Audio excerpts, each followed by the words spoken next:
Hi there, friends, and welcome to Pajama Prayers. It's nice to have you with me this evening. I look forward to our visit all week long, so thank you for being here. We have a great show planned, and we're going to start with our game of hidden pictures. Are you ready to play? Good luck to you. Can you find what's hidden in this picture? Can you find an envelope?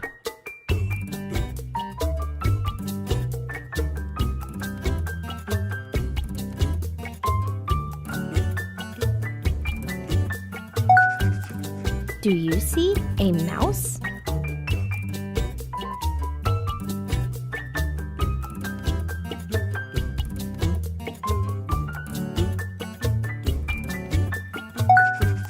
Can you find a baseball glove?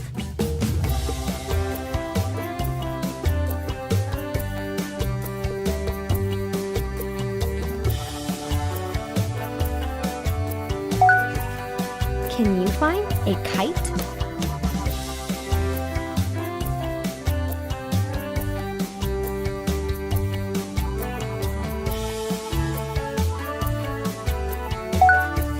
Do you see a baseball bat?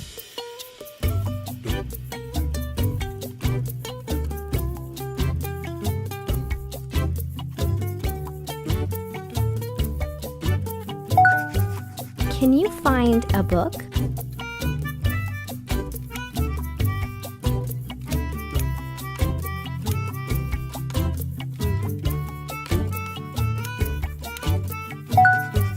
Can you find a boomerang?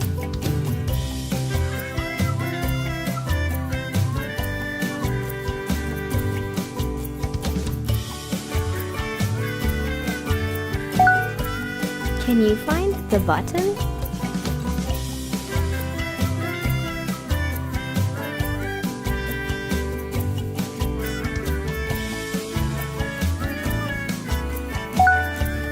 What about a lock?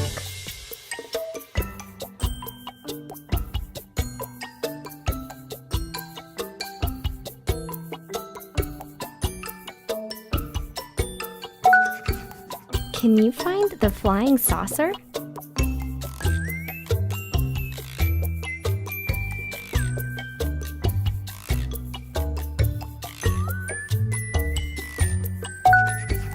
Can you find the canoe?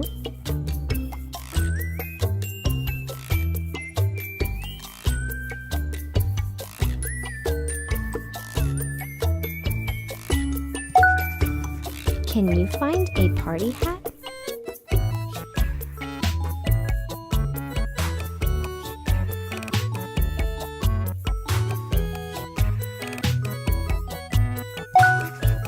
Where is the pencil?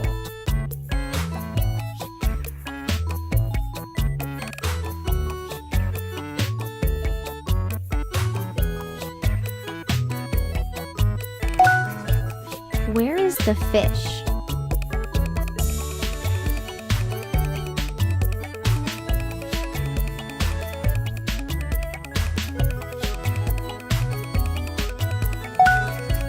What about a paperclip?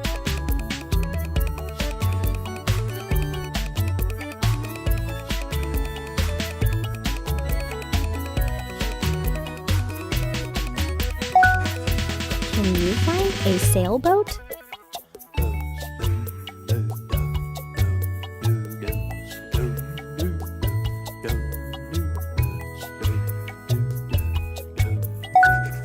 Can you find a banana? Do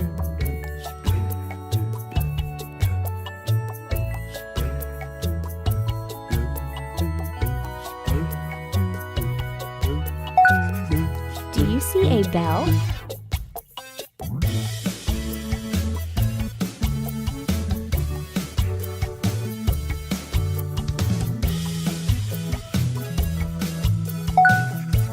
Do you see a fish hook?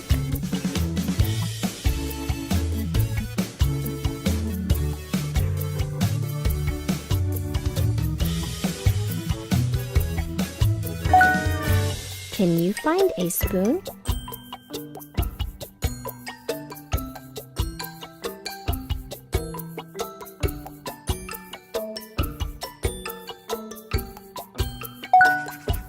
What about a fried egg?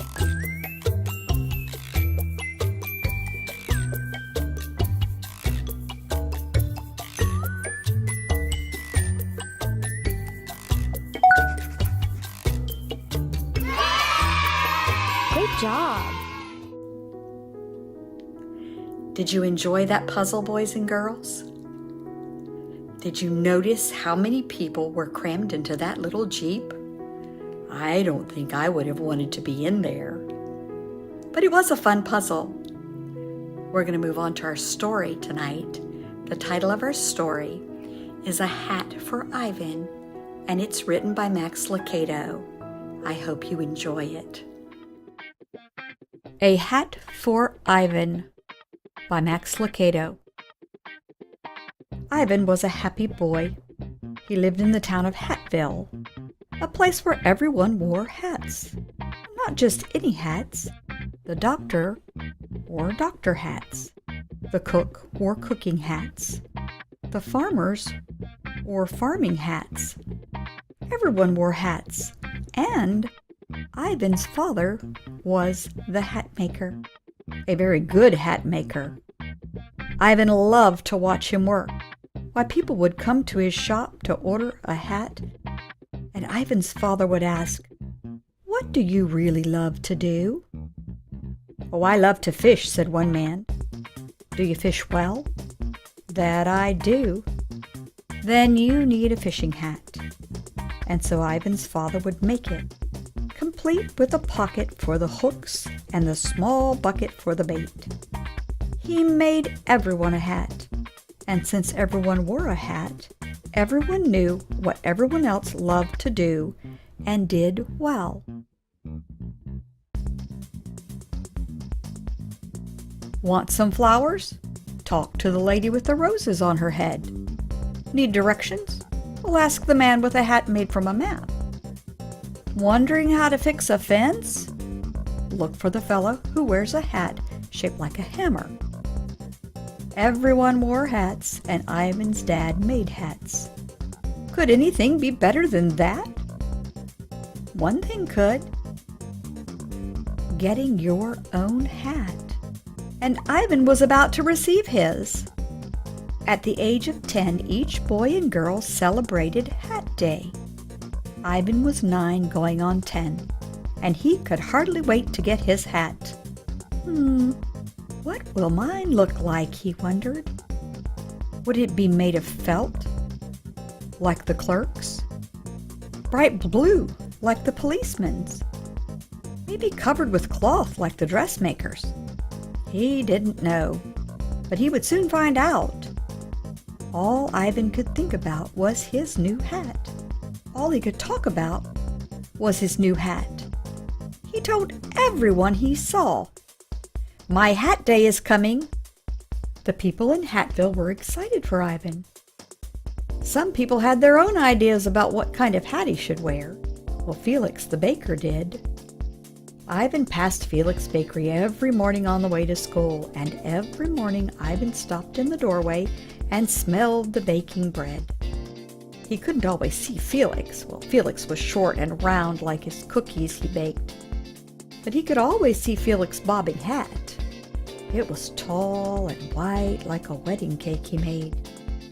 One day when Ivan stopped by for a sniff, Felix was waiting for him. "I hear you're about to get your hat." He smiled at the young boy. "I am," Ivan replied with pride. "Well, I have a surprise for you. Come in." And with that, the baker stepped back into the shop, and Ivan followed. What could the surprise be? A donut? Some cookie dough? No, Felix didn't give Ivan something to eat. He gave him something to wear. "I have a hat for you," announced the baker. Ivan was surprised, not disappointed, not happy, just surprised. He thought that his hat would come from his father, the hat maker. But then again, maybe he was wrong. Besides, Ivan didn't want to hurt his friend's feelings. "Well, thank you, Mr. Felix," Ivan said, taking the hat. "Go ahead, put it on." And so Ivan did. But it was too big. It fell not just over his eyes, but over his whole face. "That's okay, little friend. It will soon fit. Just wear it anyway." Well, Ivan didn't know what to say except thanks again. And he turned to walk out the door, but when he did, he ran into the wall. "Here, I'll help you," offered Felix, guiding his friend to the door. "You look great, just like me."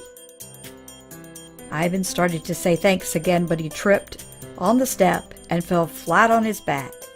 "Funny," he said to himself. "I thought my hat would fit me better than this." Well, since he walked the same path to school every morning, Ivan was able to feel his way down the street. Soon the scent of daisies and roses told him that he was nearing the flower shop. And when he heard the hammers pounding, he knew that he was near the carpenter's shop. And the sound of music told him he was passing by Miss Anita's piano studio. Miss Anita loved music, and Miss Anita loved Ivan. Ivan's father had made her a special music hat. Wide, round, with tiny guitars on top, and piano strings dangling from the brim. Since each string had a bell on the end, well, everyone knew when Miss Anita was near. It was a different sort of hat, but it was perfect for Miss Anita. No one else would want to wear it. But Miss Anita wouldn't be without it. She loved that hat, and she loved Ivan. And she loved it when he stopped to hear her play. Of course, on this day, she didn't recognize him. All she saw was a tall hat on a small boy. "Who are you?" she asked. From within the hat came a muffled voice. "It's me, Miss Anita. It's Ivan." He heard her quick steps on the wooden floor. "That's not the hat for you," she declared as she yanked it off his head. "It's not?" he replied. "Well, of course not. There is only one hat for you." Suddenly, Miss Anita disappeared into her studio and came out with a very different-looking hat. "I made this just for you. I've been working on it for days. Here, try it on." Well, Ivan was surprised, not happy, not disappointed, just surprised. He'd never seen a hat like this one. "Funny," Ivan said to himself. "Miss Anita is a good musician, but she's not a good hat maker." A piccolo dangled from the side, and sheet music was glued to the top. Bells and whistles hung in front of Ivan's face, and a drumstick dangled like a ponytail on his back. "Oh, it looks perfect," Miss Anita declared. "This hat was made for you." Ivan smiled. The music teacher turned and walked back into the studio, pleased with herself. Now Ivan had two hats, one in his hand and one on his head. He didn't like wearing either one of them, but he didn't want to hurt anyone's feelings. He didn't know what else to do except keep walking to school. But the hatmaker's son was barely down the street when he met a new problem. "Ivan!" The voice was deep and big, and it belonged to Bruno the firefighter. "What is that on your head?" "Miss Anita gave it to me." "As a joke?" "No, for real." "It's a good thing I came along. I knew your hat day was near, so I brought you a gift." For the third time that day, a hat was placed on Ivan's head. Well, this hat was just like Bruno's. It was long and red and very shiny. A piece of fire hose was wrapped around it, and a miniature ladder stood straight up on top. The big fireman held the hat steady, while Ivan tightened the strap beneath his chin. "Now that is what I call a hat," Bruno boomed in his deep voice. Ivan stepped back, and when he did, he fell over.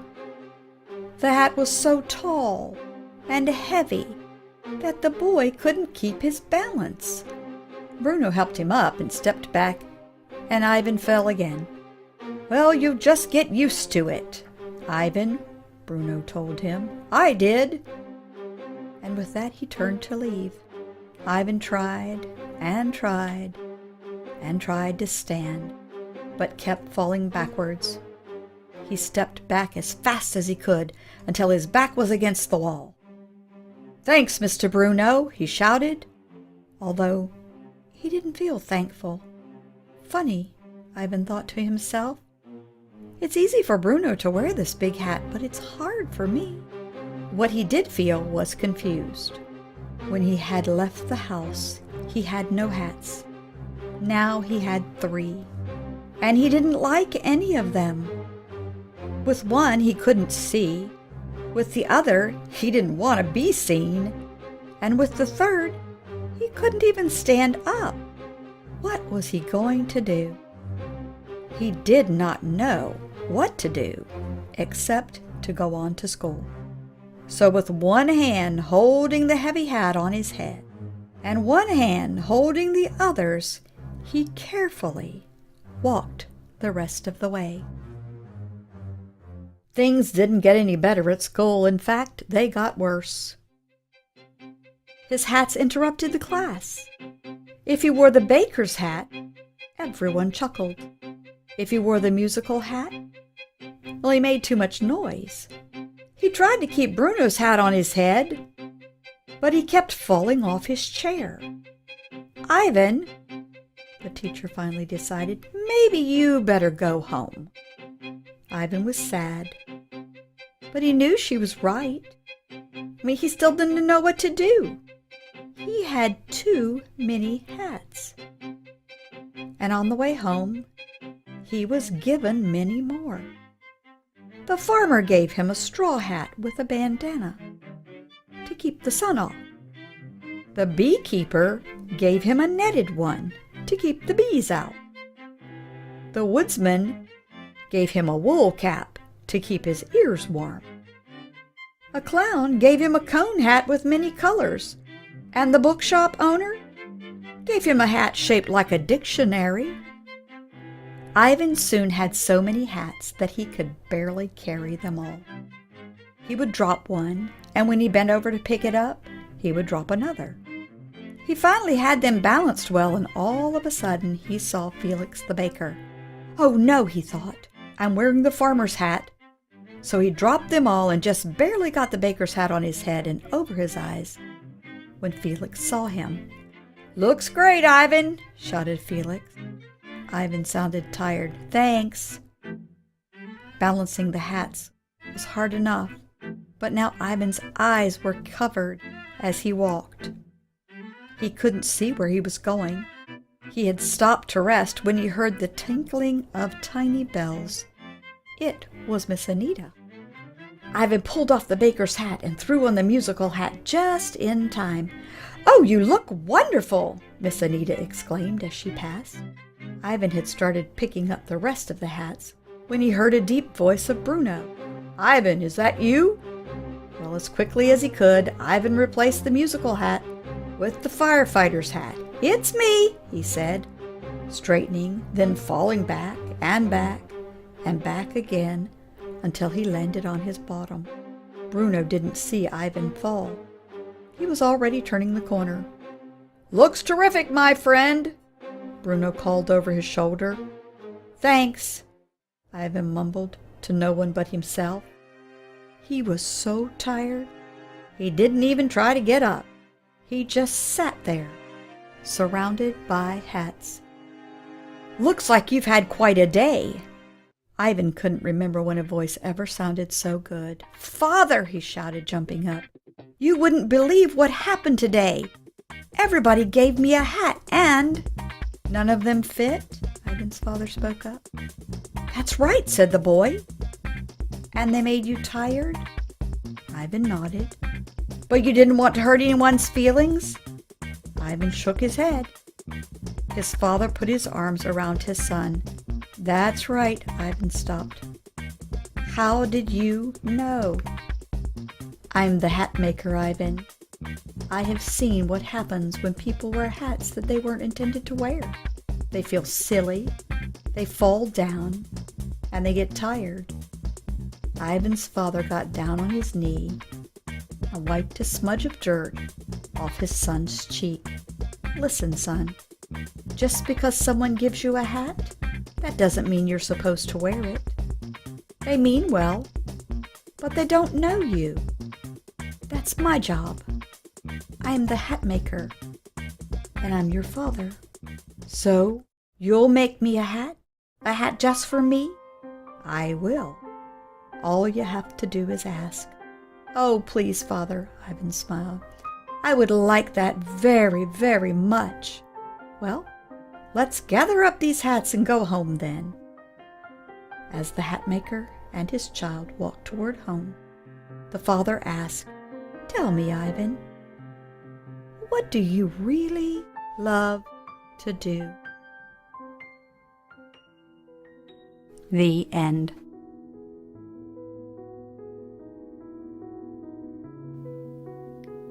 Our scripture verse tonight comes from the book of Jeremiah, chapter 29 and verse 11. This is what it says: "I know the plans I have for you, saith the Lord." Boys and girls, your Heavenly Father created you and the plan for your life, and He knows exactly what's perfect for you, and He will take care of you. You can trust Him. Well, we're all out of time tonight. Thank you for being with us. I hope you have a wonderful week. Remember, you are not what people say about you. You are not what you have. You are not what you do. You are a beloved child of God. Turn to someone there with you and say, "You are worth more than you know, capable of more than you think, and loved more than you can imagine." Good night.